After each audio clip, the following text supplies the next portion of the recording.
So, sa mga damit po, we will continue the study about the covering of the Lord. Yung kabutihan ng Diyos sa buhay ng mga taong nagmamahal sa Kanya. So, I titled the message, God is faithful. So, pwede rin lang sabihin, God is so faithful. Amen? Ang Diyos ay tapat. Ang Diyos ay mabuti. Ang Diyos ay siya'y nagbe-bless ng kanyang mga anak. God is faithful. And I believe, lahat tayo dito naranasan natin na nakatapada ito sa ating mga buhay. Amen? Ibig sabihin nun siya ay oo. God is true. Ibig sabihin, consistent siya. Ibig sabihin, depende po si Lord. And also, ang ibig sabihin na Diyos ay honest. Amen? He will do everything for us kasi siya pa. Kaya sabi sa Bible, God who has called you into the fellowship with His Son, Jesus Christ, our Lord, is faithful. 1 Corinthians 1:9. Ang Diyos na tumawag sa atin, sa iyo, sa pagisama sa kanyang anak na si Kristo, na arating ang mukhang, ay mga kapatid ng Diyos. He is faithful. Then, maybe you're going to ask, saan naging faithful si Lord? Saan nga naging faithful si Lord? May ako na bagay. Wala mo lang faithful in His presence. Ang Diyos ay tapat sa kanyang mga sinasabi, no? Sabi doon, hindi niya tayo iiwan o pababayaan. He promises that He will never abandon or leave us alone. Yeah? Ibig sabihin, faithful siya sa kanyang presensya. Pangalawa, ang Diyos ay faithful sa kanyang mga promises. Always keep His word. Pag sinabi niya, ginagawa ng Diyos. He does not lie, and He is always able to do so. Sabi nga, sa tao ay imposible, pero kay Lord, nothing is impossible. Wala nang imposible kay Lord. Tinutupad niya palagi ang kanyang mga pangako sa kanyang mga salita. Pangatlo, faithful is His provision. Ibig sabihin, nagbibigay ng ating mga kailangan. Sinususuday ang ating mga pangailangan. Ensuring that all your needs are met. Sinusigurado ng Diyos ang iyong mga pangailangan ay lagi nilang nabigay, natutugunan. Tinitiyak lang lahat ng iyong mga pangailangan ay natutugunan. And the last one, faithful in His protection. Ang Diyos ay tapat sa kanyang protection para sa atin. Ibig sabihin siya ang lugar na ating ligtas na lugar para sa atin. Malakas na tagapagtanggol si Lord. Si Lord ang source ng katapadan. Kung sino man na maging faithful, si Lord ang most faithful sa lahat. Because bakit niya? Saan kaya niya, no? Siya rin ang nag-iingat sa atin. Yung faithfulness ng Lord is the best of the confidence of all who believe in Him. Ang kanyang katapangan ay depensa ng mga mananampalataya kay Kristo. Kasi you have confidence na si Lord ay faithful sa inyo. Ang Diyos ay matapat sa inyo. Ngayon, saan tayo iingatan ni Lord? Maybe asking, saan ba pastor na tayo iingatan ng Lord? Alam niyo ang buhay, sometimes is as a difficult, di ba? May mga bagay na difficult ang buhay na ating nararanasan. Hindi na naging victory. Sometimes you experience as defeat as well. Pero may sinabi si Lord, dahil dapat ating pangawakan. Sabi niya, I have told you these things so that in me you may have peace. Ibig sabihin ng pinangunahan tayo ni Lord. Sabi niya gano'n, in this world you will have trouble. So it doesn't matter, it doesn't mean that you are a Christian now, o ikay mananampalataya ni Kristo, na ikaw ay hindi na makakaranas ng trouble. Pero may trouble, pero dahil ikay Kristiyano, ito'y mapapagtagumpayan mo. Amen? Sabi ni Lord, but take heart, I have overcome the world. Ibig sabihin noon, tinalo niya na ang kaaway. Nag-short. Okay, praise the Lord. Pwede bang pakiano dito? Paki-click uli. So, amen.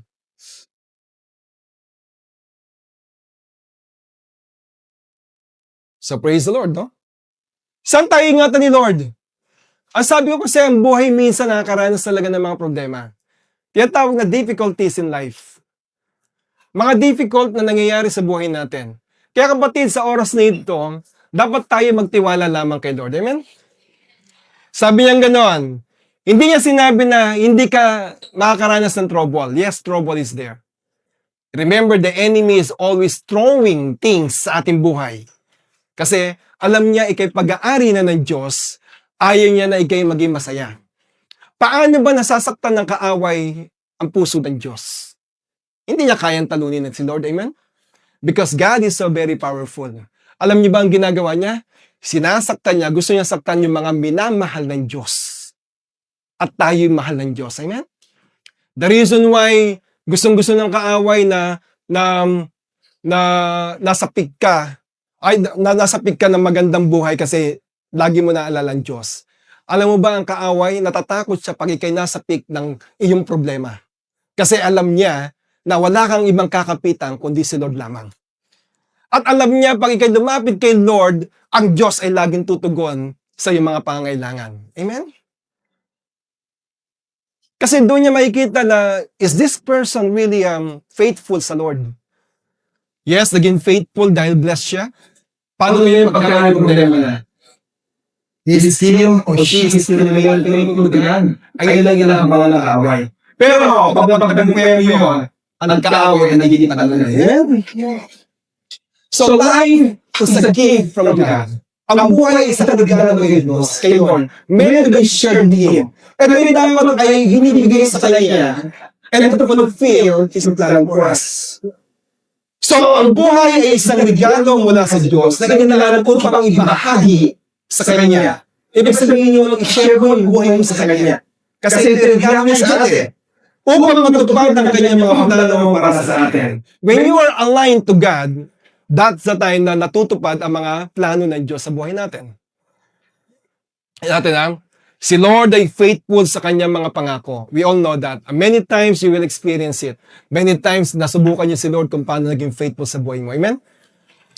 Sa mga anak niya, siya ay faithful sa mga anak niya na tunay na nagmamahal sa kanya. Pwede rin tawagin nila, but the perishing is viewing not to the Lord. Amen?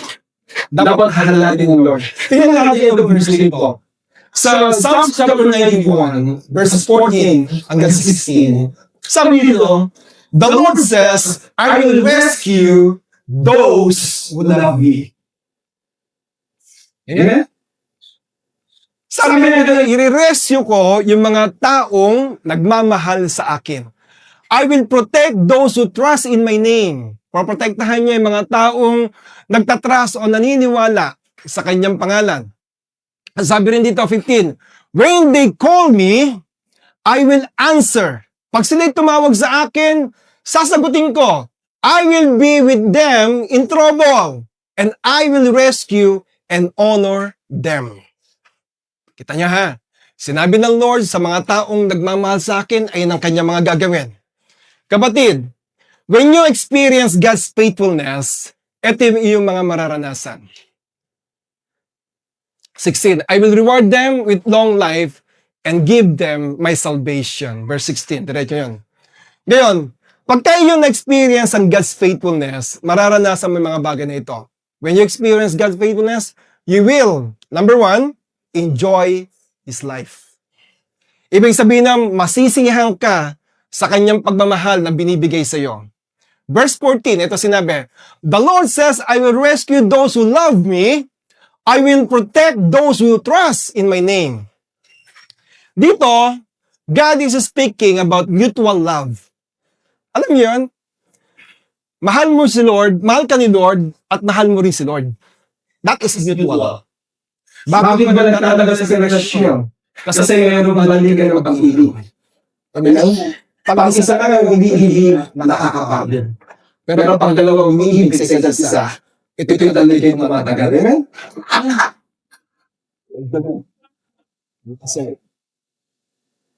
So bakit nyo ito tagal 35 years, 45 years, 60 years, 50 years na pag-ibig, na pagsasama? Kasi ngayon na tinatawag na mutual.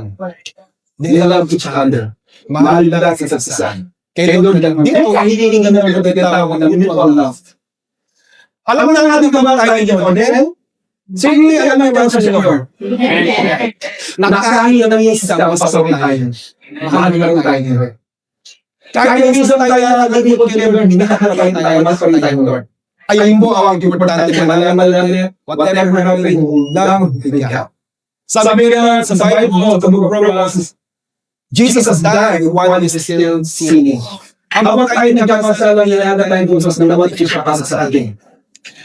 Pero, kung makakanan mo siya, si Lord, mas lalo mong mararamdaman sa kanyang pag-ibig. Mutual love. Di ba? Ang saya ng ang dalawang pusong nagmamahalan. Amen? Sa hirap ang ginhawa, magkasama wala. May problema, meron o wala, magkasama wala. Why? Because nagmamahal na meron yan tawag na mutual love. God's love is always available to you and to me. Ang pangibig ng Diyos ay available din sa atin. So, wag nga sa doon, is truly love Him. Ibigay mo siya ng buong puso mo. Ibigay mo siya. Sabi nga, watas nagdagdilin sa ano? Fulfillment na life. Sabi nga, love the Lord with your God and all your heart, with all your soul, with all your being. At ang pangalawa, sabi nga, nabagdilin mo as you love yourself. So, ibig sabihin namin, nagaganda mo fulfillment, kaya yun na lang natin ng Diyos. Pangalawa, because you love God, because you love God and He loves you, ang gagawin niya, He will rescue you. I-rescue ka niya. Sabi dito, ililigtas ka niya sa lahat ng panganib na darating sa buhay mo. Ano man yan, God is going to rescue you. Psalms 22 verse 8, sabi nga nun, is this the one who relies on the Lord? He was talking about David, this one. Is this the one who relies on the Lord? Then, let the Lord save him. Pag tayo daw ay umaasa, itong mga umaasa kay Lord, sabi nga nun, then let the Lord save them. If the Lord loves him so much, let the Lord rescue him. Kung siya talagang harap yung Diyos, i-rescue siya ng Lord. Alam mo, kung meron mga isang tao na nakakaunawa, kung ang ibig sabihin ng iniligtas ng Lord, walang kang si David. We know this story with David. Si David, when the Lord wants him to become the king, a successor of Saul, marami siya naranasan. The Lord mentioned him that he will become the king at the age of, sabi doon lahat, siya boy. So, maybe at the age of 14 to 16, when the prophet Samuel anointed him to become the king, the next king of the Israel, he was so very young. Hindi naman siya agad naging king at that time. Ang tagal lang ng dinaanan. Di ba, nakipaglaban pa nga siya kay Goliath. And then after that, nakita na ng mga tao that the Lord is appointing this person to become the next king of Israel. Pero meron mga ayaw, di ba? Sino yung unang-unang umayaw? Sa Saul. Sabi niya ganun sa anak niya, si Jonathan, huwag kang papayag kasi ikaw ang papalit sa akin. So, ano nangyari? Nagtago-tago pa si David, di ba? Ang dami niyang pintahan. Nagtago siya until such time na pinakita ng Lord na ikaw ang magiging hari talaga. Hindi lamang yon, sa mga kaaway niya, niligtas siya ni Lord. At even sa kanyang anak, naakala nung anak niya siya magiging hari instead na si Solomon. Nagkaroon ng tinatawag na mga kudeta, pero hindi siya pinabayaan ng Diyos. Sa umagang ito, nais kong malaman mo na pagmahal mo ang Diyos, ililigtas ka ng Panginoon. Sinabi ni God, dahil mahal mo ko, I will rescue you. As sinasabi rin ng Lord sa atin sa umagang ito, dahil mahal mo si Lord ngayon, ikaw ay i-rescue ng Lord. Ngayong umaga, the question is, ano ba ang iniligtas sa'yo ng Diyos? Maybe may iniisip ka ngayon. Maybe you're thinking about muntik ka ma-aksidente. Maybe you think about maraming ginawa ang Diyos sa buhay mo. Pero eto, consider mo itong mga sumusunod na ito. Unang-una, ni-rescue niya sa sin. Sa bandage ng kasalanan. Yung heartache na tinatawag niya, yung sakit sa puso, yung sakit ng damdamin, yung danger sa mga panganib na dumarating sa buhay mo, despair, trouble, misery. Yan, no? Miserable ka, inayos ng Diyos, binigyan ka ng peace of mind. And the best thing ay iniligtas tayo sa tinawag na eternal hell and separation from God. Ibig sabihin nun, ikiniligtas ng Lord na dapat tayo ipapunta sa impyerno pero inigtas ka ni Lord papuntang langit. Amen? Pangalawa, because you love God and He loves you. Pangalawa, He will protect you. Sabi nga nang poprotektahan ka ng Diyos. Pag binasa mo ang Psalms 91, the whole chapter na yan, may portion doon na He assigned His angel to protect us. Sa 11 and 12, God's word reveals that He has ordered His angel to care for and protect those who love Him. Ibig sabihin nun, itinarge siya na inutusan ng kanyang mga anghel na ingatan yung mga taong nagmamahal sa Kanya. Kapatid, ano ba ang role ng angel sa buhay natin? Sabi nga nun, they are ministering angel. The Lord sent them to protect those who love Him. So, anong role ng angel? Protectors. Pinoprotektahan ng kanyang mga mahal sa buhay. Messengers, sometimes the Lord sending angels to tell you about message. And servant, nagsiserve. Deliver messages from God. And provide strength and encouragement sa atin. So, ang angel pala ay ginawa ng Diyos yan para protektahan ng mga taong nagmamahal sa Diyos. Amen? Amen po ba? Tingnan mo yung katabi mo. Hindi yan. May angel kang katabi. Pero hindi yan si angel. So you are protected by God. That's why every time we pray, we can ask the angel to protect us. Kasi they were created to protect those who love the Lord. Sa mga taong nagmamahal kay Lord, ang mga angel ay nakalaan sila para protektahan tayo. To minister to us, to guide us. Kapatid, tandaan mo, ikaw ay anak ng Diyos at ikaw ang tunay nagmamahal kay Lord, ikaw ay pinaprotektahan ng kanyang mga anghel. Amen? Kapatid, pag tinanggap mo si Lord, you are His and He is yours. Nung tinanggap mo siya, si Jesus ay sa'yo na at ikaw ay para kay Kristo. Amen? So second, when you experience God's faithfulness, sa pangalawa tayo, when you experience God's faithfulness, you will experience the joy of God's amazing freedom. Ma-experience mo yung kaligayahan na merong freedom na kasama si Lord.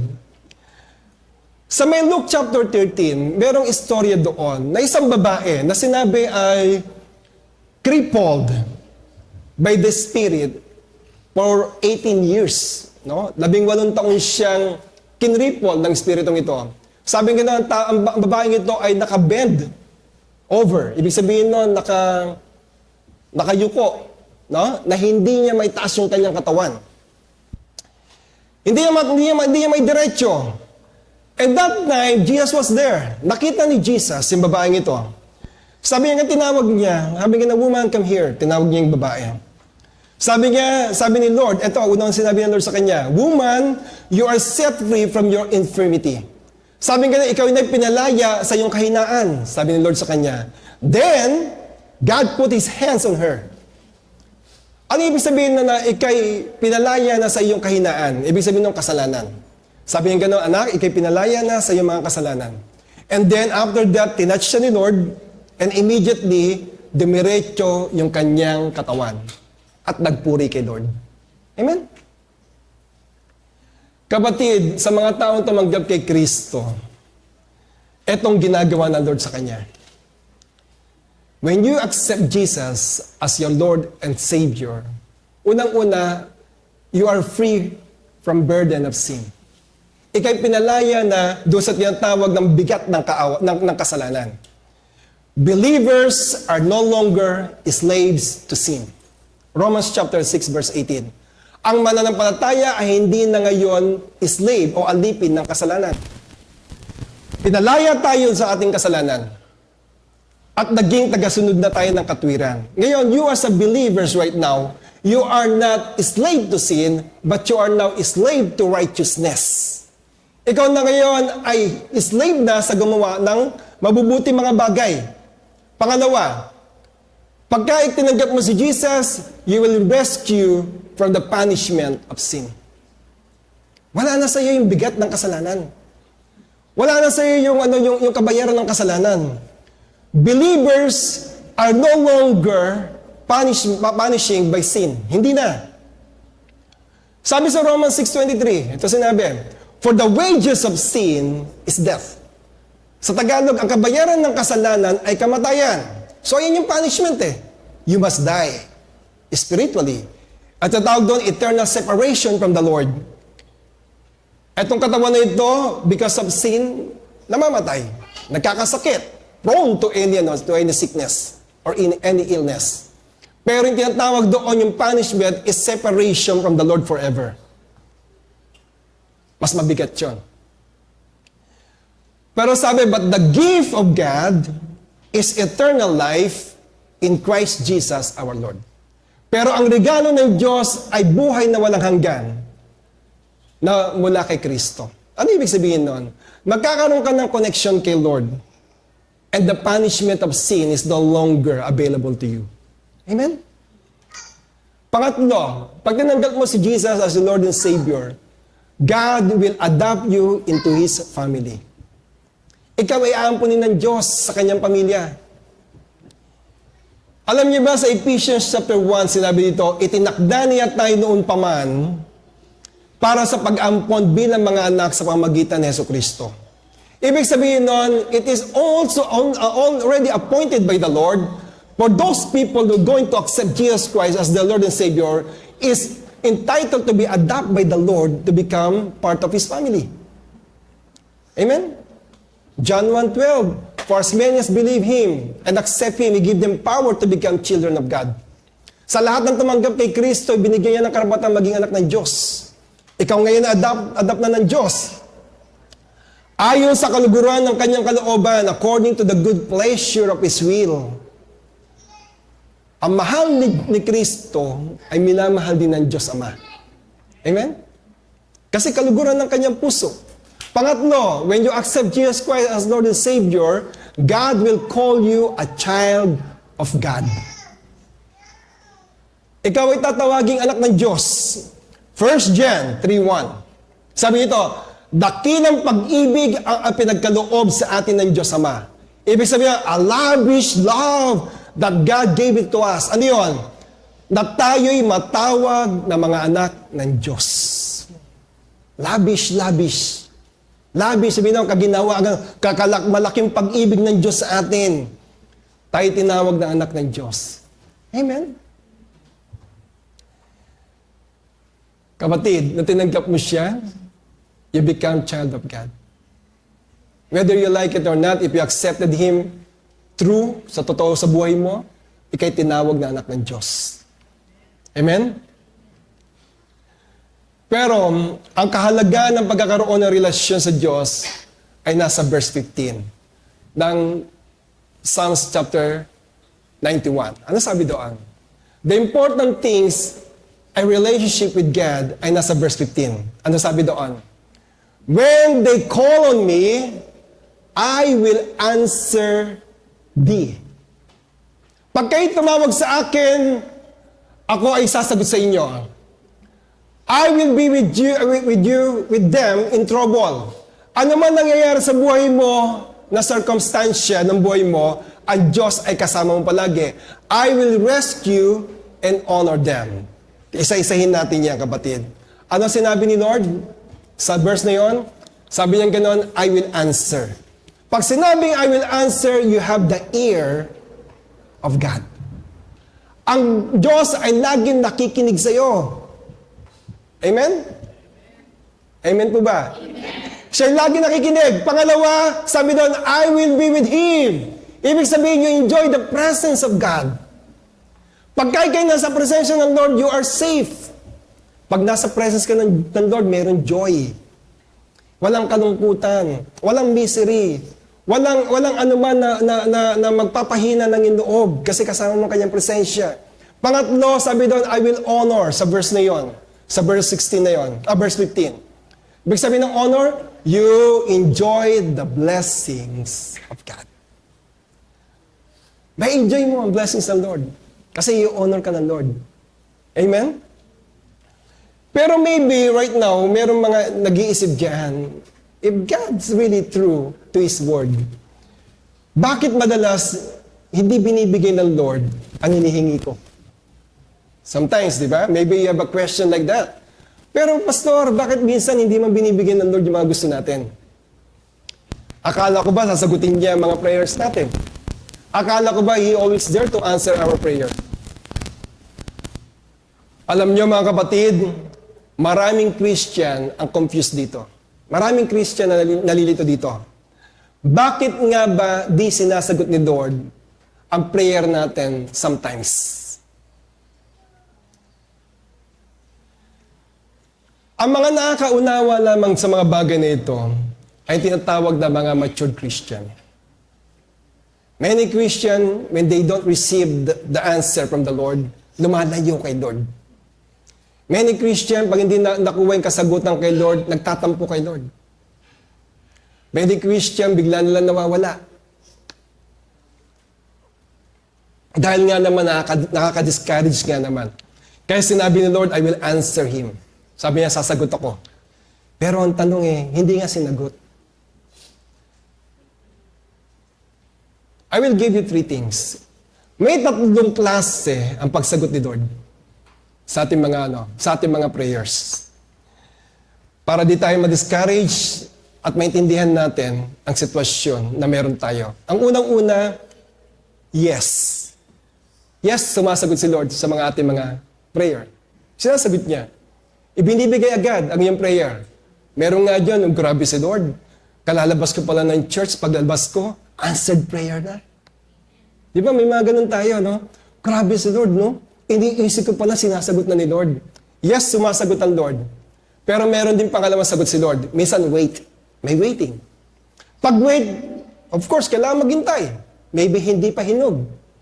Maybe hindi pa dapat mangyari. At pangatlo, ay meron ding no si Lord. Bakit may no, Pastor? Maybe the Lord really doesn't want to give it to you. Because the Lord saw what was best for you. Ibig sabihin na may mas maganda pang ibibigay sa iyan, Diyos. Maybe we push ourselves doon sa ating inihingi. Pero meron palang the best na ibibigay si Lord. So kaya hindi binigay, hindi para sa iyo. Amen? Kaya hindi mo natanggap, hindi para sa iyo.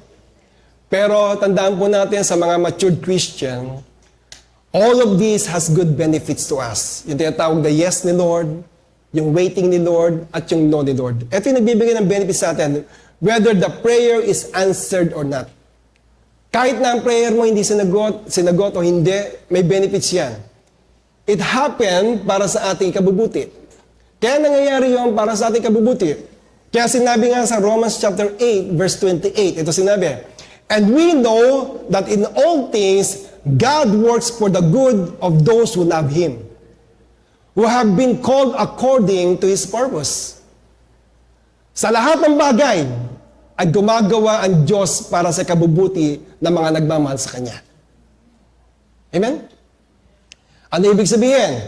Means lahat nangyayari sa buhay natin, maganda man or pangit ang nangyayari, sa mga nagmamahal kay Lord, para iyon sa ating kabubuti. Amen? Amen po ba? Nakakaranas tayo ng magandang bagay. Nakakaranas din tayo ng pangit. Pero pag pinagsama-sama ng Diyos yan, sa kabubuti pa rin ng bawat isa. Amen? So ano ang pangako ni Lord sa atin na tunay na umiibig sa Kanya? Promise to answer us. Hindi mo nakuha, it's fine. All things work together for good. For those who love Him. And according to His purpose, mangyayari. Hindi nangyari, may mas maganda pa. Hindi ibinigay, siguro may mas maayos na ibibigay si Lord. Amen? Pangatlo, when you experience God's faithfulness, pangatlo, you will enjoy the journey of life with God. May enjoy mo yung kasama mo naglalakbay si Lord sa buhay na ito. May enjoy mo ang buhay na kasama si Lord. Verse 16, ano sabi? With long life, will I satisfy him and show him my salvation. With long life, mahabang buhay, isasatisfy ka ng Lord at mararanasan mo ang kanyang pagliligtas. Unang-una, you will satisfy, sabi doon. Sa verse na yun, you will satisfy. Alam nyo, our risen God and Savior, Jesus Christ, Jesus, ang ginawa niya, solve our difficulties. Ano man kahirapang meron ka, sinolve ng Lord yan. Pangalawa, tinanggal niya yung ating confusion sa buhay. Pangatlo, pagaganin ng Lord ang ating mga pasanin. Remember, dadanas tayo ng mga problema, pero pagkasama natin si Lord, gagaan ang problema. Amen? Kasi pinangako niya yun. Praise the Lord. Meet our every need. No, si Jesus ay nabuhay na muli, doon po natin naranasan lahat ng pagpapala ng Diyos. Kasi napatunayan natin that the Lord that we serve, the Lord that we worship, ay totoong Diyos. Kinakal niya yung ating minds.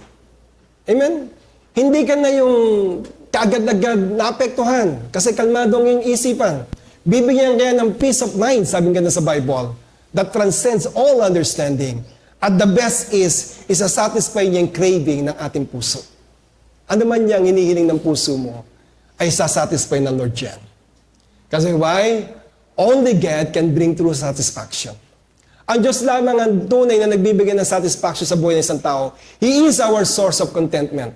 Para makontento ka, gawin mo si Lord sa buhay mo. Unahin mo si Lord sa buhay mo. Yung purpose mo, yung fulfillment mo, yung meaning ng life mo, si Lord yan. Dapat si Lord yan. Pangalawa, nakita natin doon, you will be saved. Sabi nga no? That you will experience my salvation and show Him my salvation, sabi doon.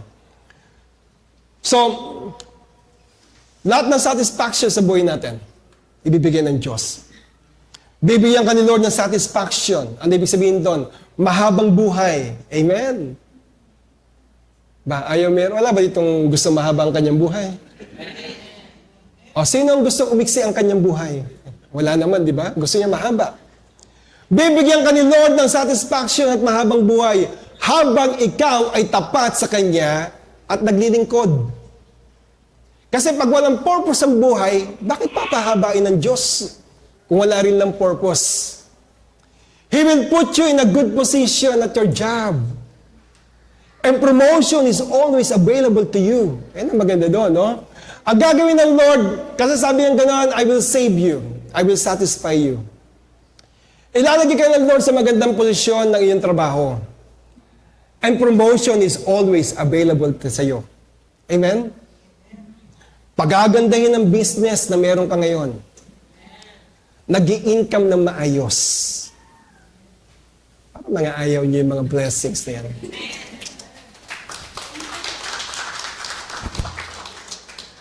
Yung tipong haba ang buhay mo, hanggang sa tumanda ka na nai-enjoy ang blessing ni Lord. Amen?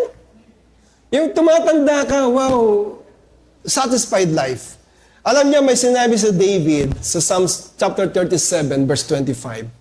Sabi niya gano'n, ako'y naging bata at ngayon matanda na. Sabi ni David, no?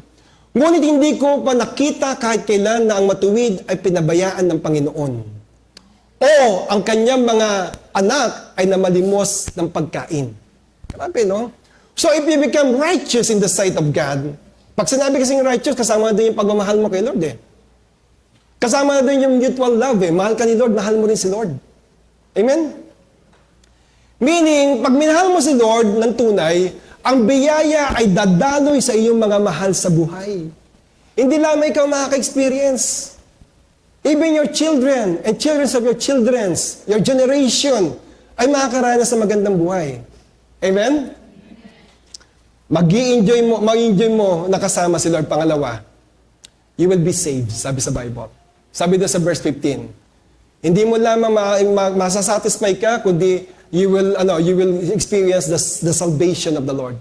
Everyone who calls on the name of the Lord will be saved. Romans 10:13. Ito yung napakagandang promise ni Lord sa mga nagmamahal sa Kanya. Na bawat palagi kang tumatawag sa Kanya, ay kaililigtas niya. Dapat natin maintindihan ang pangakong kaligtasan na ibinigay ni Lord. We should understand, ano ba talaga yung salvation na binigay ni Lord sa atin? Alam niyo, meron 3 pangako dyan, eh. May 3 pangako ang salvation na makikita natin sa verse na ito. Ano yung unang-una? Unang-una, spiritual. It long satisfies. Sabi niya, I will satisfy you and you will see my salvation. Unang-una, spiritual. Ano yung spiritual? Unang-una sa spiritual na yan, salvation from the penalty of sin. Yung kabayaran ng kasalanan, niligtas ka ng Lord doon. Ito yung tinatawag yung past. Ito yung tinatawag na yung nakaraan. Pinatawad na ni Lord ang lahat ng yung kasalanan mo nung tinanggap mo siya sa buhay mo. When you accepted Jesus Christ sa iyong buhay, pinatawad lahat. Lahat all your sins are being forgiven. Pinatawad lahat yun. Pangalawa, salvation from the power of sin. Ikiniligtas niya sa kapangyarihan ng kasalanan. Ito yung tinatawag na present natin ngayon. Yung kasalukuyan natin. Sa bawat araw, iniligtas tayo ni Lord sa kapangyarihan ng kasalanan. Ibig sabihin nun, a-attempt ka pa ng gawa ng kasalanan, iniligtas ka na ni Lord. Inilalayo ka ni Lord sa mga kasalanan. This is our present time. Ikaw ay palalakasin ni Lord. Patitibayin ang iyong loob. Bibigyan kanya tinatawag na control sa iyong buhay upang sa ganun hindi ka magawa ng mga kasalanan. Amen? At pangatlo, salvation from the presence of sin. Ibig sabihin, ito yung future na. Ibig sabihin noon, darating tayong kukunin tayo ni Lord sa mundo at ilalayo tayo sa presensya ng kasalanan. Kasi sa langit, walang kasalanan. Ibig sabihin, you are separation. Hindi mo na mararanasan yung penalty. Hindi mo na mararanasan sa buhay mo na habang nandito ka, tinutokso ka ng kaaway. Tinutokso ka ng kasalanan. Madalas sa ating marinig, pastor, tao lang. Amen? Pero hindi Merong kaligtasan sa power o sa kapangyarihan ng kasalanan The Lord is always protect you from those things. Amen? Pangalawa, saan kayo niligtas ng Lord? Sa physical. Salvation from harm. Salvation from accident. Salvation from emotional problem, poverty, health problem. Minsan yung gawa rin ng mga taong nakapaligid sa iyo, doon ay ililigtas kaya physical. Ngunit lagi at natandaan, ang physical ay temporal. Amen? It is limited. Hindi habang buhay, ibig sabihin nun. Hindi long lasting. Ang physical ay mawawala rin. Kasi it is kabayaran ng kasalanan ay kamatayan. May limitasyon. Yes, ililigtas ka ng Lord sa sakit karamdaman ngayon, pero darating ang oras din, mawala ka rin sa mundo. Ipinapakita lamang ng Diyos na kaya kanyang pagilingin sa iyong mga sakit karamdaman. However, hindi siya panghabang buhay.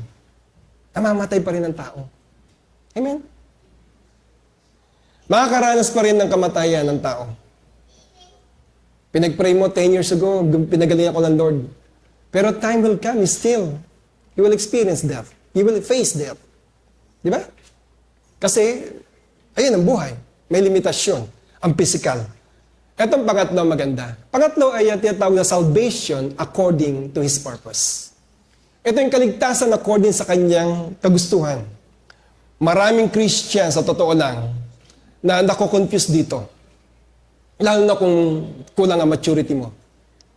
Kasi salvation according to His purpose, ang unang-unang mararanasan dyan, will face challenging in life. Mararanasan mo yung mga challenges ng buhay. Mararanasan mo yung mga bigatin ng buhay. Maraming Christian, nakukonfuse talaga dito Dadaan sa pagsubok. Dumadaan tayo sa pagsubok. Sabi mo nga, maganda pa nga, nung hindi ako Kristiyano, walang pagsubok Pero dadaan ka bilang isang Kristiyano sa pagsubok.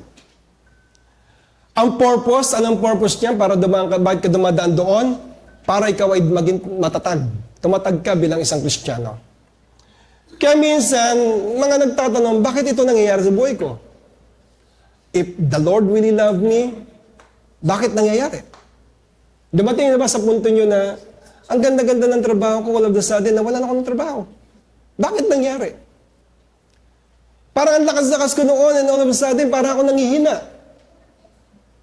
And worse is, nung pumunta sa doktor, may nakita. Nasaan na si Lord? Ang mga question ng mga taong ito. Sabi niya, ililigtas niya ako.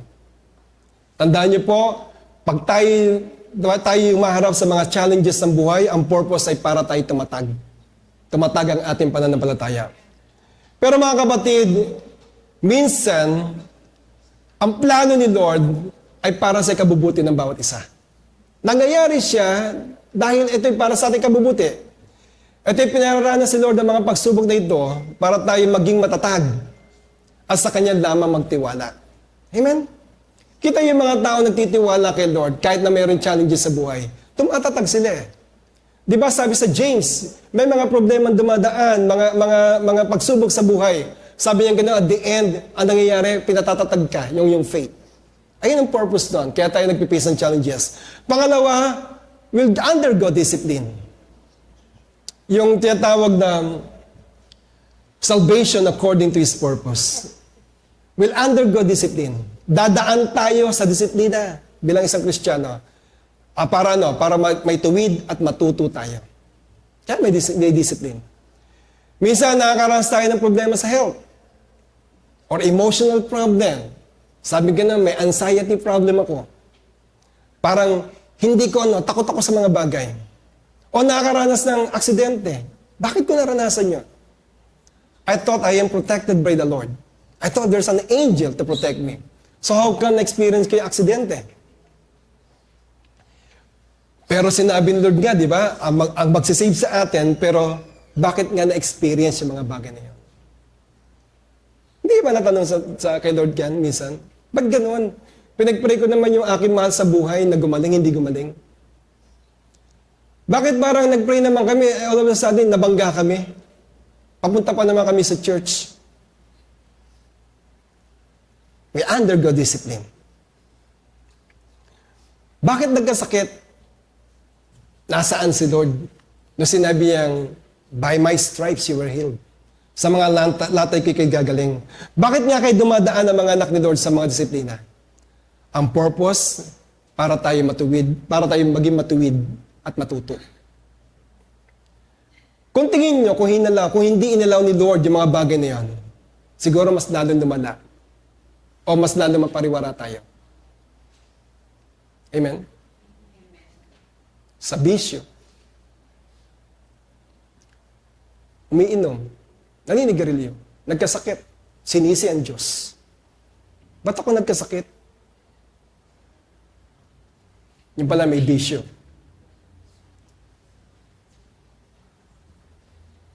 Hininto na ng Lord upang sa ganon, hindi pa lalong lumala. Mas lalong hindi mo na yakapin yung kasalanan yon.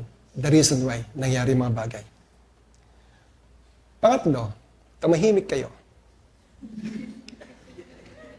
Pangatlo, we'll be dealing with a lasting situation. Ito according to His purpose. According to His purpose ang nangyari. Ito, we'll be dealing with lasting situation. Dadaan sa kalagayang permanente. Ano ibig sabihin? Bilang boundary na hindi magiging mayabang. Ayun ang pinapakita ng Lord dun eh. Yung mapagmalaki. Yung makalimutan si Lord. For example, nagkaroon ng malubhang sakit. Ito na. O tinatawag na permanent sakit. Permanenteng sakit. Alam mo, nagtitake na ako ngayon ng aking maintenance. Para na ako sasakyan ngayon, every 6 months. May maintenance na ako. Di ba? Alam mo, tumataas na yung alta pressure ko. Ang sugar ko, taas-taas na. Yung cholesterol ko, yung mga bagay na yun. Yung lasting situation. Worst is yung mga taong na-stroke. Nakikita mo, ba't na-stroke? O minsan yung makikita mo, ba't nabulag? O kaya, bakit nawala yung parte niya ng katawan? Yung mga bagay na yun, no? Kung minsan, sa totoo lang, pinapahintulit ni Lord lahat yun. As a boundary para hindi tayo maging mapagmataas. Amen? Kasi minsan, kung kumpleto tayo, nakita ni Lord na sa future, iba na yung ginagawa natin dahil kumpleto ka. Baka papunta tayo sa tinatawag na pagkakasala o kasalanan. So something according to His will, we experience sometimes a permanent situation. May mga dahilan ng Diyos. Example, si Paul. Yung thorn in the flesh. Yung sa 2 Corinthians na binabanggit 12:7. Sabi niya dito, yes, God did show me many things that were very special. Sabi ni Pablo, no, oo, maraming pinakita sa akin ng Diyos at nagawa ko that I think I'm very special to Him. But He did not want me to be proud. Pero ayaw ng Diyos na maging mayabang ako, na maging boastful ako. Because of that, ano sabi niya? So He gave me a pain in my body. Sabi ni Pablo, binigyan niya na ako ng isang sakit sa aking katawan, like a sharp thorn. It is like Satan's angel. Sabi niya, it is like Satan's angel that is sent to hurt me. That certainly stops me from being proud of myself. Kasi ayaw ng Lord na mayabang. Ayaw ng Diyos na mataas na tao. Alam niyo ba, Bible scholars sabi nila, yung sakit daw na yan tinatawag na chronic disease. And we all know what is chronic disease. Ito yung a long-lasting health condition that typically cannot be cured. Ito yung condition ng katawan na hindi gumagaling. Pero, namamanage siya ng medical care and treatment. However, andun siya. Kagaya ng CKD. Diba? Chronic kidney disease. Sabi ng ganon, ang CKD daw, ang ating ang tawag dito, kidney, ay pag naapektuhan, nasira, ay hindi na marireverse. Yung mga bagay. May mga ganon. Minsan yung mga bagay na permanent, yung lasting situation na nangyari sa buhay natin. Why did not God remove Paul's thorn? Maybe natanong niyo yan. Teka muna, si Paul, one of the greatest minister of God, one of the greatest evangelists of the Lord, bakit meron palang ganung sakit na nararanasan? Tanong natin, bakit hindi tinanggal ng Diyos? Kasi, He wanted Paul to build character and stay away from pride. Binuo ng Diyos na merong character si Pablo upang sa ganun hindi siya maging magmataas. God didn't remove Paul's thorn. Instead, He blessed Paul with extra grace and strength. Di ba sabi niya gano'n, sa aking kahinaan, pinalakas tayo ng Diyos. Amen? Sinasabi ni Pablo yun. Pang-apat. Okay lang kayo? Pang-apat, we'll go through the Lord's way of taking according to His purpose. Ito, ibang klase ito. Dadaan sa paraan ng pagkuha ni Lord. Ito na. Yung tipong ang tawag doon ay accomplished na. Ibig sabihin, ayaw ng Lord na mabuhay ka. Kinuha na ni Lord. Ayaw yung will go through the Lord's way of taking. Ibig sabihin, sa physical, yes, iniligtas tayo ni Lord. Sa accident, sa health problem, pero minsan, bakit hindi nakaka-recover? That's the big question. Lord, pinag-pray naman namin talaga. Buong congregation nga, nag-pray na. So how come?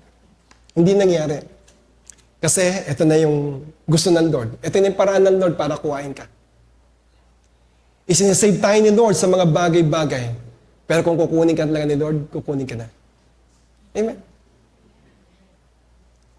Meron ka lingkod ng Diyos. They pray.